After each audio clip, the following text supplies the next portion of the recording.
आशा है कि आपने हमारे वीडियो अब तक के देखे होंगे। ये मैं हर वीडियो में बोलता हूँ, लेकिन इस बार मैं थोड़ा अलग बोल रहा हूँ कि विश्वास है कि आप मेरे वीडियो देख रहे होंगे और लाभान्वित भी हो रहे होंगे। जैसा कि हमने आपको बताया था कि हम संविधान को पढ़ाएंगे और अनुच्छेद 1 से लेकर के चलेंगे आपको, और परीक्षा की दृष्टि से और आपके व्यक्तित्व के विकास की दृष्टि से, भारत का एक जिम्मेदार नागरिक बनाने की दृष्टि से जो कुछ भी महत्वपूर्ण होगा सब पढ़ाएंगे। जो छोड़ने लायक चीज़ें होंगी वो छोड़ेंगे। हम आपको जो हमारा इसके पहले जस्ट वाला वीडियो था उसमें अनुच्छेद 72 तक हम पढ़ा गए थे, जिसमें राष्ट्रपति की क्षमादान की शक्तियाँ थीं या राष्ट्रपति की न्यायिक शक्तियाँ भी हम जिन्हें कह सकते हैं।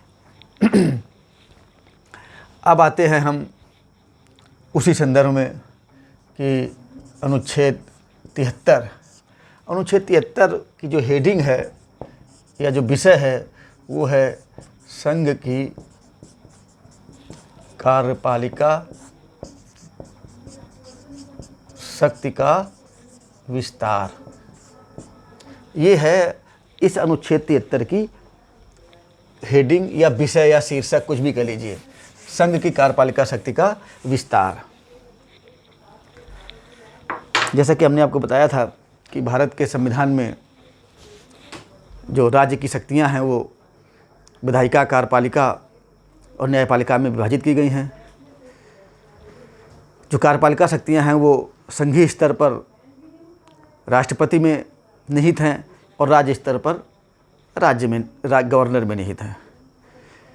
तो अनुच्छेद 73 इसी संदर्भ में है और ये बताता है कि जो संघ की कार्यपालिका शक्तियाँ होंगी उनका विस्तार क्या होगा।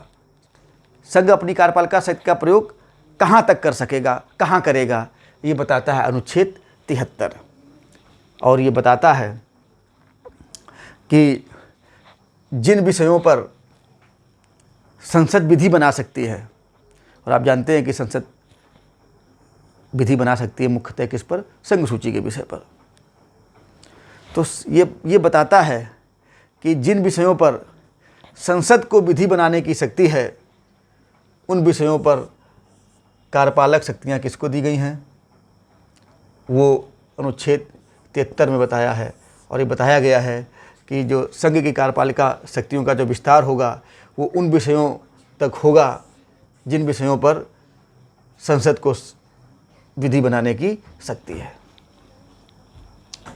और अनुच्छेद 73 में ही ये भी बात बता दी गई है कि किसी संधि या करार, किसी संधि यानी ट्रीटी और कोई एग्रीमेंट जो होता है, आप जानते हैं कि भारत सरकार को बहुत सारे संधियां और करार करने पड़ते हैं, राष्ट्रीय और अंतर्राष्ट्रीय, वो भी राष्ट्रपति के ही नाम पर होते हैं।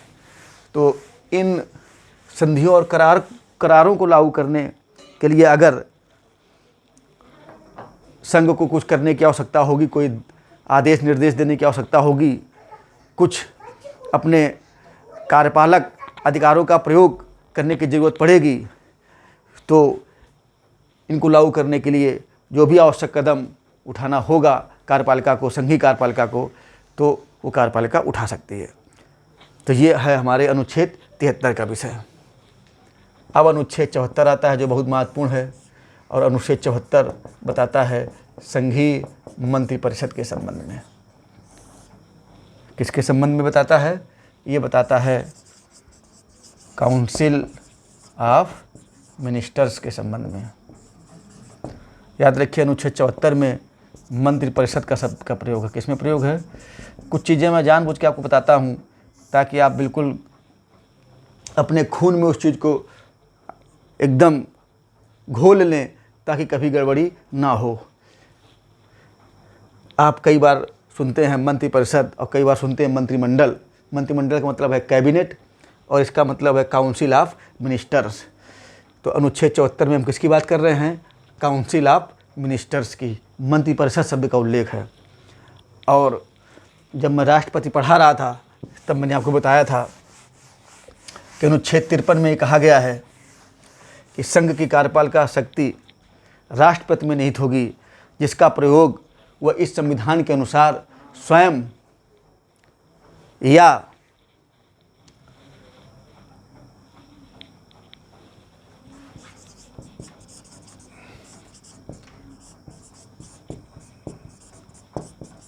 अधिकारियों की सहायता के द्वारा करेगा। अब वहाँ तो कहा गया स्वयं, और ये कहा गया है कि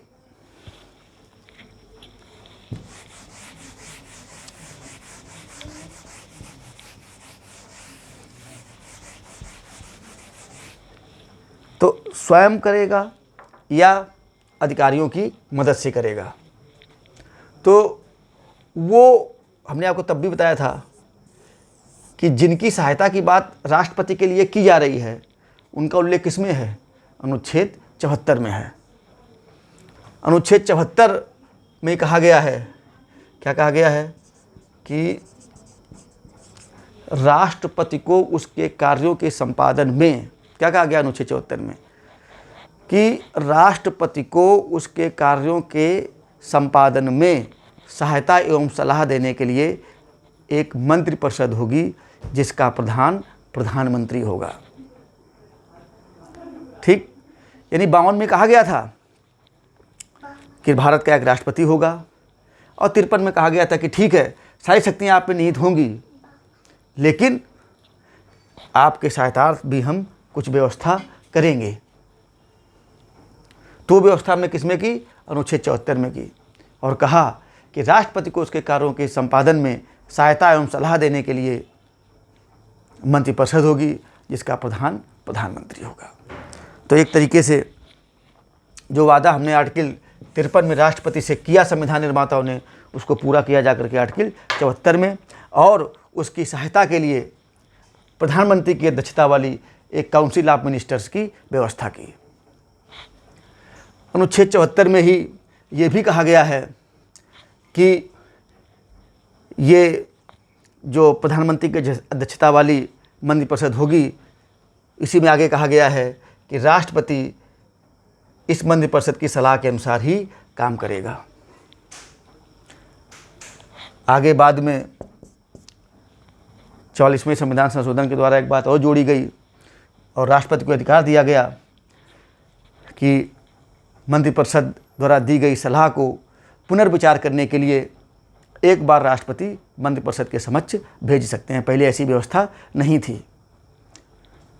यानी अगर काउंसिल ऑफ मिनिस्टर्स राष्ट्रपति को कोई सलाह देते हैं और राष्ट्रपति को वो उचित नहीं लग रहा है, देश हित में या संवैधानिक लग रही है, तो राष्ट्रपति या राष्ट्रपति का कुछ और मानना है, तो राष्ट्रपति उस सलाह को मंत्रिपरिषद के समक्ष पुनर्विचार के लिए भेज सकते हैं। लेकिन अगर मंत्रिपरिषद फिर कोई और सलाह देता है या मान लेता है राष्ट्रपति की बात, तो कोई बात नहीं। अगर राष्ट्रपति उस मंत्रिपरिषद पुनः उसी रूप में भेजती है या संशोधित रूप में भेजती है, तो फिर राष्ट्रपति उसी सलाह के अनुसार काम करेंगे।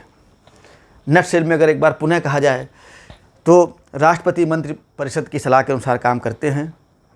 राष्ट्रपति पुनर्विचार के लिए एक बार मंत्रिपरिषद के समक्ष भेज सकते हैं, और पुनर्विचार के बाद राष्ट्रपति को जो सलाह देगी मंत्रिपरिषद, राष्ट्रपति उसी सलाह के अनुसार काम करने के लिए बाध्य हैं। राष्ट्रपति दोबारा उसको पुनर्विचार के लिए नहीं भेज सकते हैं। और तीसरी जो महत्वपूर्ण बात आर्टिकल 74 में कही गई है, वो ये कही गई है कि किसी भी न्यायालय के द्वारा ये जांच नहीं की जाएगी कि वास्तव में मंत्रिपरिषद के द्वारा राष्ट्रपति को कोई सलाह दी गई, और दी गई तो क्या दी गई। ये भी एक महत्वपूर्ण बात है। तो अनुच्छेद 74 में 3 ही महत्वपूर्ण बातें थीं। अब आते हैं हम अनुच्छेद 75 में, जो कि बहुत महत्वपूर्ण है और बहुत क्वेश्चन पूछे जाते हैं। अनुच्छेद 75 बहुत महत्वपूर्ण, बहुत सारे क्वेश्चन इससे पूछे जाते हैं। हम वो सारे अनुच्छेद बता रहे हैं जो आपके काम के हैं, परीक्षा की दृष्टि से भी और एक जागरूक भारतीय की दृष्टि से भी, जो आपको हर हालत में जानना चाहिए। अनुच्छेद 75 क्या कहता है? अनुच्छेद 75 मुख्य रूप से प्रधानमंत्री और अन्य मंत्रियों की नियुक्ति की बात करता है। क्या बात करता है? अनुच्छेद 75 कहता है कि राष्ट्रपति, पहली बात अनुच्छेद 75 में कई बातें हैं, पहली जो बात कही गई इसमें वो कहा गया है राष्ट्रपति प्रधानमंत्री की नियुक्ति करेंगे।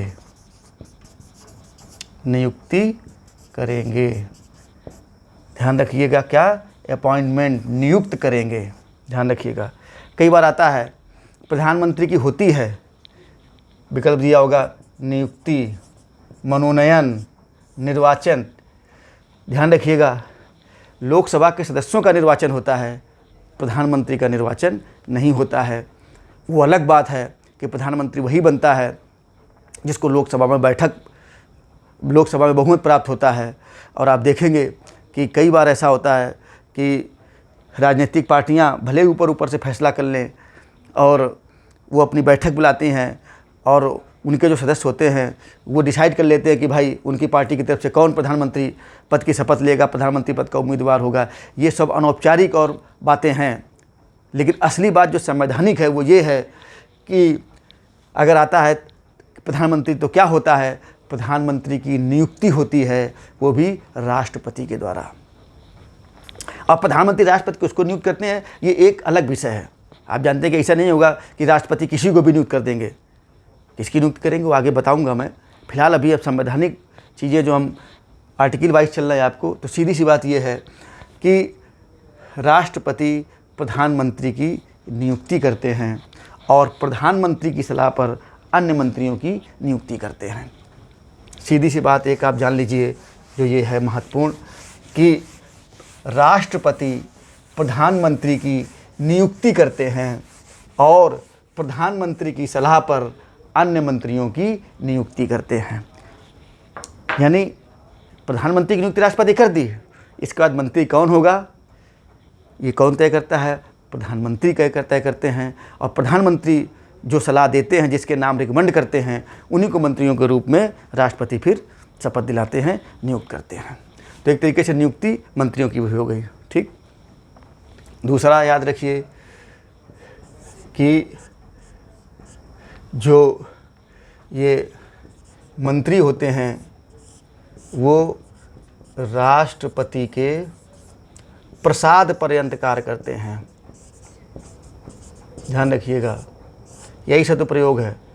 यानी शब्द से यही लग रहा है कि वास्तव में तभी तक काम करते हैं जब तक राष्ट्रपति चाहें।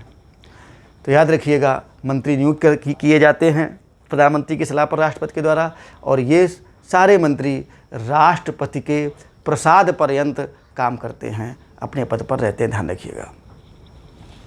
तीसरी बात जो इसमें कही गई है वो ये कही गई है कि जो ये मंत्री हैं वो लोकसभा के प्रति सामूहिक रूप से उत्तरदायी होंगे। सामूहिक रूप से उत्तरदायी होंगे। कुछ शब्द ऐसे जिनकी व्याख्या मैं बाद में करूंगा कि सामूहिक उत्तरदायित्व तो क्या होता है। तो सामूहिक उत्तरदायित्व वैसे आप जानते भी होंगे कि जब कोई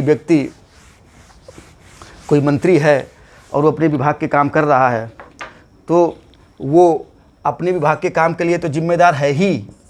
जैसे मान लो कृषि मंत्री है तो कृषि मंत्री कृषि विभाग से संबंधित अपने कामों के लिए तो लोकसभा के प्रति उत्तरदायी है ही। साथ ही साथ वो अन्य विभागों के कार्यों के लिए भी सामूहिक रूप से उत्तरदायी है। यही होता है सामूहिक उत्तरदायित्व। और इसीलिए जब लोकसभा मंत्रिपरिषद में अविश्वास प्रकट कर देती है तो फिर पूरी की पूरी मंत्रिपरिषद को इस्तीफा देना पड़ता है।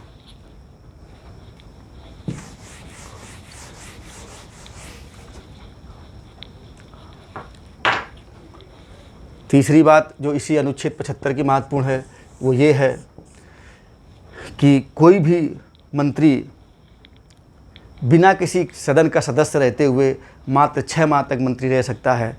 6 माह से अधिक वो मंत्री नहीं रह सकता है अगर वो किसी भी सदन का सदस्य नहीं है। अगर इसकी हम व्याख्या करें तो इसका मतलब ये है कि राष्ट्रपति किसी भी ऐसे व्यक्ति को भी मंत्री पद की शपथ दिला सकते हैं, प्रधानमंत्री पद की शपथ दिला सकते हैं जो ना तो लोकसभा का सदस्य है और ना ही राज्यसभा का सदस्य है, लेकिन उसको 6 महीने के अंदर लोकसभा या राज्यसभा का सदस्य बनना पड़ेगा, अन्यथा 6 महीने बाद फिर वो मंत्री या प्रधानमंत्री नहीं रहेगा। और तीसरा और अन्य जो इसी में बात ये है कि मंत्रियों को राष्ट्रपति शपथ दिलाते हैं, और इस शपथ का जो प्रारूप है वो बताया था हमने किस में है, अनुसूची 3 में है। अनुसूची 3 में दिए गए प्रारूप के आधार पर शपथ और प्रतिज्ञान करते हैं मंत्री सारे। और मंत्रियों के जो वेतन भत्ते हैं उनका वर्णन भी इसी में किया गया है कि संसद को अधिकार दिया गया है कि वो मंत्रियों के वेतन भत्ते के बारे में निर्णय कर सके। और इसी 75 में एक और बहुत महत्वपूर्ण है, बता दें, 91 अमेंडमेंट एक्ट के द्वारा ये जोड़ दिया गया है कि जो संघीय मंत्रिपरिषद होगी उसके सदस्यों की अधिकतम संख्या जो है वो लोकसभा की कुल सदस्य संख्या से 15% से अधिक नहीं होगी। क्या जोड़ दिया गया है? बहुत महत्वपूर्ण बात यह है कि आज संघीय मंत्रिपरिषद में अधिकतम कितने सदस्य हो सकते हैं, तो लोकसभा की जो टोटल संख्या है, सदस्य संख्या है, उसका 15% निकाल लीजिए, जो आए उससे अधिक मंत्री संघीय मंत्रिपरिषद में नहीं हो सकते।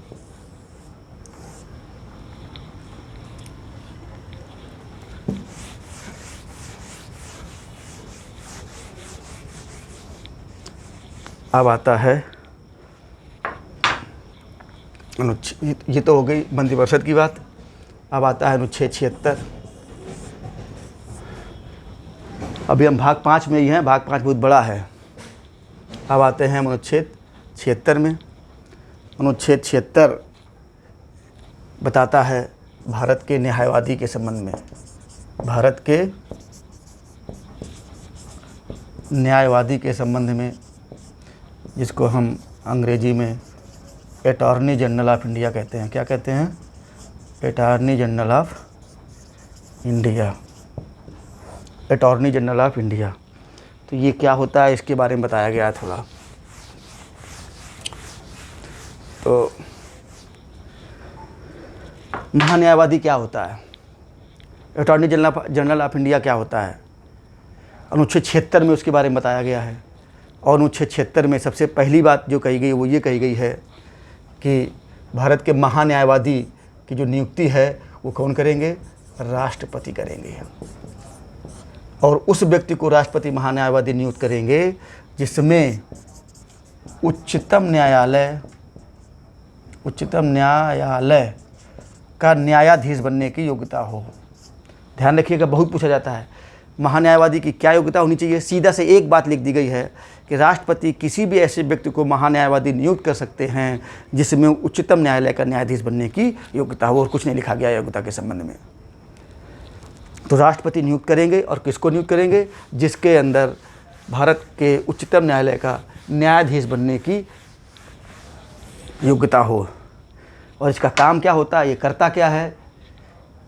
ये जो है वास्तव में जो भारत की सरकार का, किसकी? संघ की सरकार का, जो केंद्र की सरकार होती है, उस जो वो हमारी, जैसे हमारे आज आप जानेंगे राष्ट्रपति नियुक्त कर दिया, राष्ट्रपति नियुक्त कर दिया। आपने खूब सुना होगा कि अटॉर्नी जनरल हमेशा कोई ना कोई रहता ही है। तो सीधा इसका काम क्या है? कई बार आता है कि ये क्या करता है, और सब कुछ जानते हुए गलत कर देते हैं आप। तो वास्तव में इसका काम है भारत सरकार को विधि संबंधी मामलों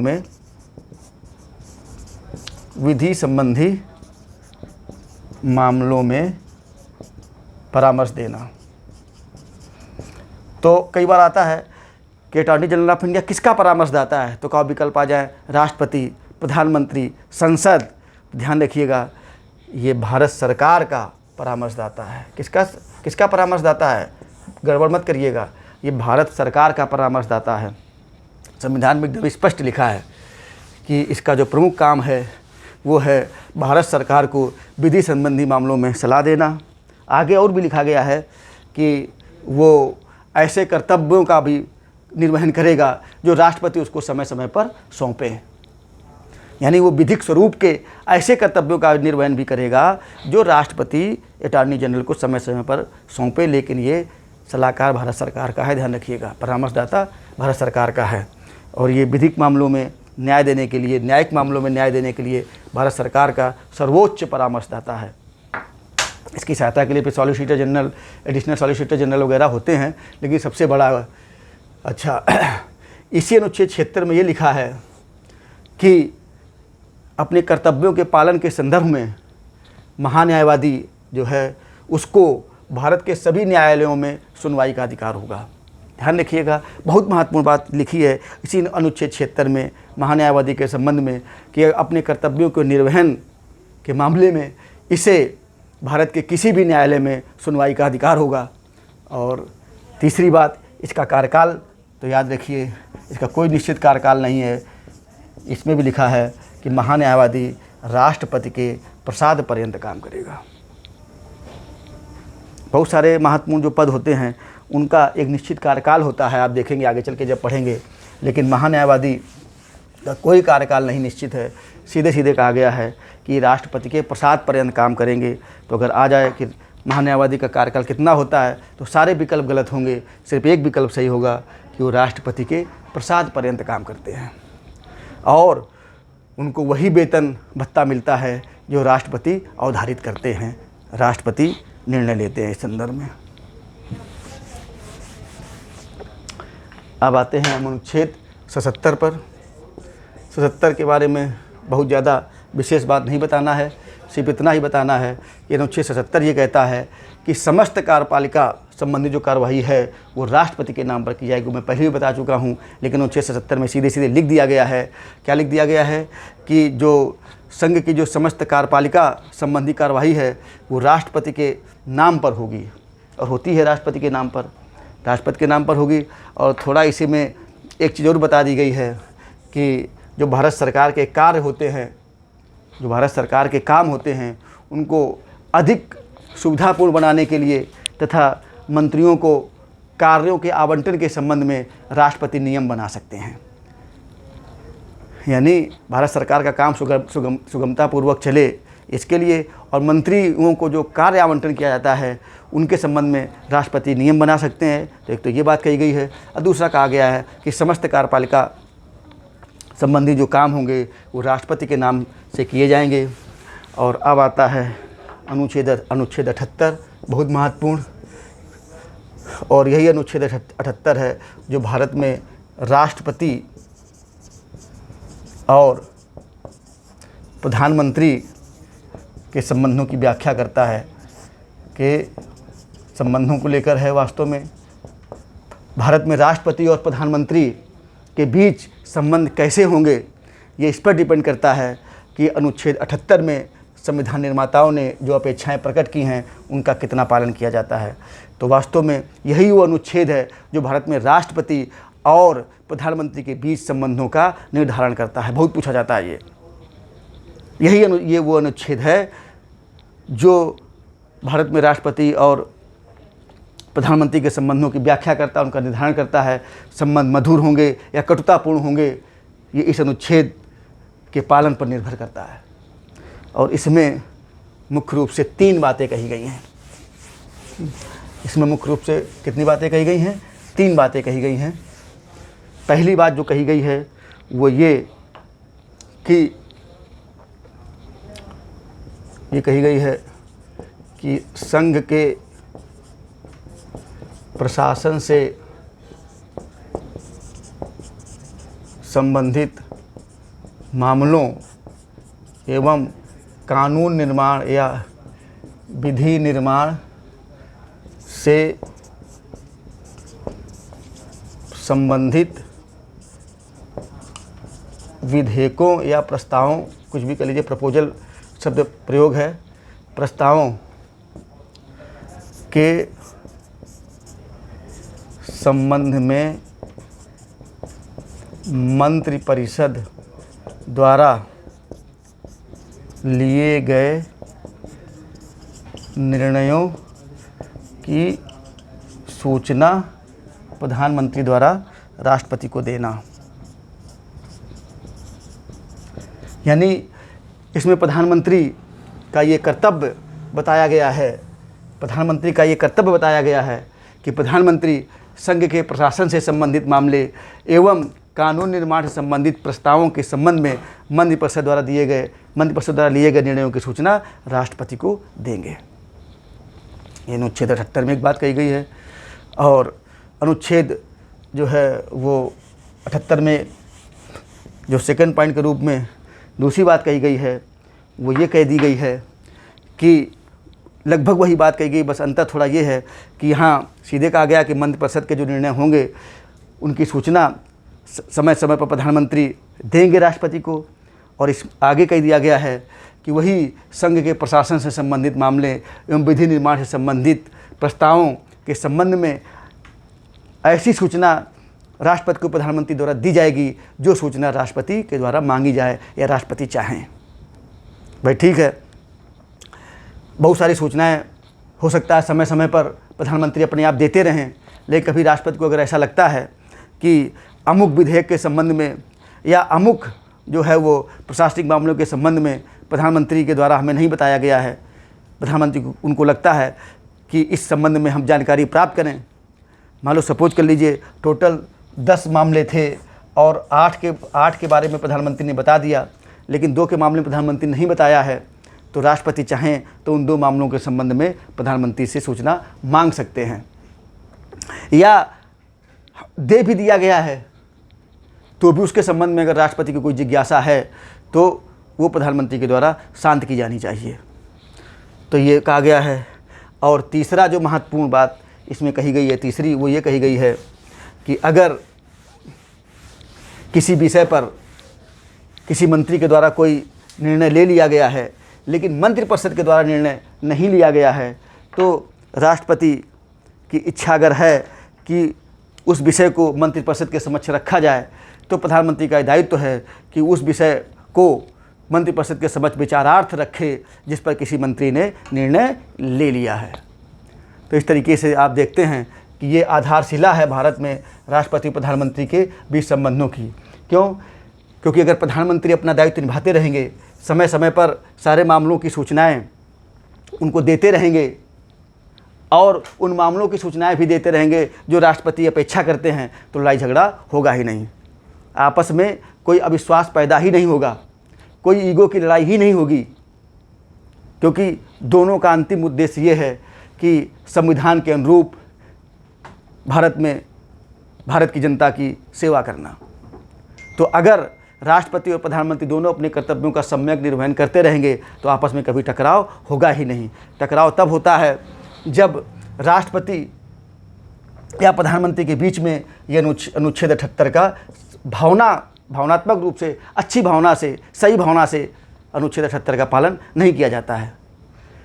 जब प्रधानमंत्री ऐसी सूचनाओं जो मंत्रिपरिषद ने निर्णय लिए हैं, ऐसी सूचनाओं से राष्ट्रपति को अंधेरे में रखते हैं, या फिर जब राष्ट्रपति को अंधेरे में रखा जाता है तो फिर राष्ट्रपति अपने आप सूचनाएं मांगते हैं, और अगर प्रधानमंत्री के द्वारा समय पर सूचनाएं नहीं दी जाती, आनाकानी की जाती है, तो फिर आपस में कड़वाहट बढ़ती है और दोनों के बीच संबंध तनावपूर्ण हो जाते हैं, जिसका खामियाजा अंतिम रूप से देश और देश की जनता को उठाना पड़ता है।